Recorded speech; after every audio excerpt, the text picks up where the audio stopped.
മറ്റൊരു വാർത്തയിലേക്ക് പോകുമ്പോൾ സംസ്ഥാനത്തെ പകർച്ചവ്യാധി വ്യാപനത്തിനിടെ ആരോഗ്യവകുപ്പ് ആസ്ഥാനത്ത് ഇന്നും കസേരകളി. ട്രിബ്യൂണൽ ഉത്തരവുമായി ഡോക്ടർ കെ.ജെ. റീന രണ്ടാം ദിവസവും ആരോഗ്യവകുപ്പ് ആസ്ഥാനത്തെത്തി. എന്നാൽ സർക്കാർ ഉത്തരവ് ലഭിക്കാതെ സ്ഥാനത്ത് നിന്ന് മാറില്ലെന്നാണ് താത്കാലിക ചുമതലയുള്ള ഡോക്ടർ വി മീനാക്ഷിയുടെ നിലപാട്. തള്ളിക്കയറാനില്ലെന്നും ആരുമില്ലാത്തവർക്ക് നിയമവ്യവസ്ഥയാണ് ആശ്രയമെന്നും ഡോക്ടർ കെ.ജെ. റീന പറഞ്ഞു. DHSന്റെ ഭരണസ്തംഭനം ഇല്ലെന്ന് ആരോഗ്യമന്ത്രി കെ മുരളീധരൻ പ്രതികരിച്ചു. പകർച്ചവ്യാധി പ്രതിരോധിക്കാൻ സർക്കാർ കിണഞ്ഞു പരിശ്രമിക്കുന്നതിനിടയിലും ആരോഗ്യവകുപ്പ് ആസ്ഥാനത്തെ കസേരകളി തുടരുകയാണ്. സ്ഥലമാറ്റം സ്റ്റേജ് ഉത്തരവുമായി ആരോഗ്യവകുപ്പ് ഡയറക്ടർ ഡോക്ടർ കെ.ജെ. റീന രണ്ടാം ദിവസവും DHS ഓഫീസിലെത്തിയെങ്കിലും ചുമതല കൈമാറാൻ ഡോക്ടർ വി മീനാക്ഷി തയ്യാറായില്ല. ചുമതല ഒഴിഞ്ഞു നൽകേണ്ടതില്ലെന്ന സർക്കാർ നിർദ്ദേശത്തെ തുടർന്നാണ് ഡോക്ടർ മീനാക്ഷി സ്ഥാനത്ത് തുടരുന്നതെന്നാണ് സൂചന. തള്ളിക്കയറാൻ താൻ ഇല്ലെന്നും രോഗങ്ങൾക്കെതിരെ അതീവ ജാഗ്രത പുലർത്തേണ്ട സമയത്ത് കല്ലുകടിയാകില്ലെന്നും ഡോക്ടർ റീന പറഞ്ഞു. തള്ളിക്കയറാൻ ഉദ്ദേശിച്ചിട്ടില്ല. ഇപ്പോൾ മറ്റൊരാളാണ് DHS എന്ന് ഗവൺമെൻറ് പറയുന്നു. ആ DHSനോട് നിർദ്ദേശങ്ങളുണ്ടാവും. അപ്പോൾ എനിക്ക് ഇപ്പോൾ ഉള്ള ഏറ്റവും ഒരു അസന്നിഗ്ധ ഘട്ടമാണ് ആരോഗ്യവകുപ്പിനെ സംബന്ധിച്ചിടത്തോളം. ആ സമയത്ത് ആരോഗ്യവകുപ്പിൻ്റെ പ്രവർത്തനങ്ങൾ മുമ്പോട്ട് പോകണമെന്നാണ് ഞാൻ ആഗ്രഹിക്കുന്നത്. അതുകൊണ്ട് അതിനൊരു കല്ലുകടിയായിട്ട് ഇടയിൽ കയറി കുത്തിത്തിരിയാൻ ഞാനില്ല.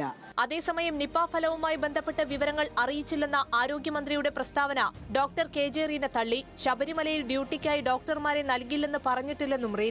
ഈ പ്രതിസന്ധി നിൽക്കുന്ന സമയത്തും മാസപൂജയ്ക്ക് വേണ്ടി എൻ്റെ സ്റ്റാഫ് തന്നെ, എൻ്റെ ഡോക്ടർമാർ സ്റ്റാഫും ശബരിമലയിൽ ഡ്യൂട്ടി ചെയ്യുകയാണ്. കൊടുക്കില്ല എന്ന് പിടിവാശിയോ അങ്ങനെ എന്തെങ്കിലും ഉള്ള ആളാണെങ്കിൽ ഞാൻ അവരെ പോസ്റ്റ് ചെയ്യില്ലല്ലോ. പിന്നെ അതിനകത്ത് എവിടെയും ഞാൻ ഡോക്ടേഴ്സിനെ കൊടുക്കില്ല എന്ന് പറഞ്ഞിട്ടില്ല.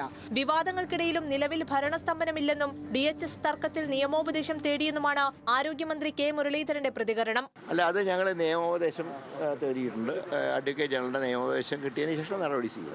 DHSന്റെ ഇപ്പോൾ കസേരയിലിരിക്കുന്ന ഡോക്ടർ മീനാക്ഷി കാര്യങ്ങൾ നന്നായി നടത്തുന്നുണ്ട്.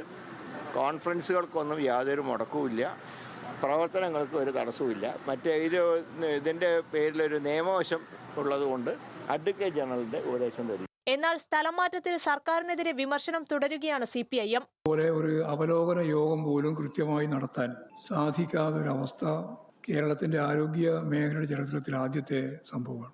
ഇനി എങ്ങനെയാണ് ആ പ്രശ്നം പരിഹരിക്കുക എന്നുള്ളതിനെ പറ്റി ഒരു വ്യക്തതയില്ല.